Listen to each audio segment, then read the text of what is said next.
ನೋಡಿ, ಅರಣ್ಯ ಕೃಷಿ ಮಾಡಬೇಕಾದ್ರೆ ನೀವು ಯಾವ ಥರ ಆಯ್ಕೆ ಮಾಡ್ಬೋದು ಭಾಳ ಇಂಪಾರ್ಟೆಂಟು. ಮೆಕ್ಕೆಜೋಳ, ರಾಗಿ, ತರಕಾರಿ ಅಂದರೆ 3 ತಿಂಗಳು 4 ತಿಂಗಳು ಕೆಲಸ ಮುಗಿದೋಗುತ್ತೆ.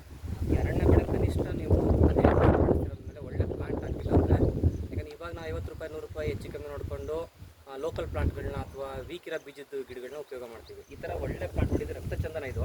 ಇದರಲ್ಲಿ ರೆಡ್, ಬ್ಲ್ಯಾಕ್ ಅಂತ 2 ವೆರೈಟಿ ಇದೆ. ಕೇರಳದಿಂದ ಬಂದಿರತಕ್ಕಂಥ ಗಿಡಗಳಿವು. ಸ್ಟೆಮ್ ನೋಡಿ ಎಷ್ಟು ದಪ್ಪವಾಗಿದೆ, ಮತ್ತು ಅವರು ಮೇಂಟೈನ್ ಮಾಡಿರೋ ರೀತಿ ಅದು ತುಂಬ ಮುಖ್ಯವಾದ ವಿಚಾರ. ನಾನು ಸದ್ಯ ತರಿಸಿದ್ರಲ್ಲಿ ಇದೇ ದೊಡ್ಡ ಹೈಟ್ ಇರ್ತಕ್ಕಂಥ ಗಿಡ. ಮತ್ತು ನಿಮಗೆ ಒಳ್ಳೆ ಕ್ವಾಲಿಟಿ ಮುಂದೆ ಟಿಂಬರ್ ಸಿಗುತ್ತೆ ಅನ್ನೋದು ಪಕ್ಕ ಖಾತ್ರಿ ಆಗುತ್ತೆ. ಈ ಥರ ಗಿಡಗಳನ್ನ ದಯವಿಟ್ಟು ಉಪಯೋಗ ಮಾಡಿ. ನಾನು ಅವ್ರ ನಂಬರ್ನ ನರ್ಸರಿ ನಂಬರ್ ಹಾಕಿರ್ತೀನಿ. ನಿಮಗೆ ಸ್ಪಾಟ್ ಡೆಲಿವರಿನೂ ಅವರು ವ್ಯವಸ್ಥೆ ಮಾಡ್ತಾರೆ. ಮೋರ್ ದೆನ್ 300 ಗಿಡ 400 ಗಿಡ ತೊಗೊಂಡ್ರೆ ನಿಮಗೆ ಸ್ಪಾಟ್ ಡೆಲಿವರಿ ಇದೆ.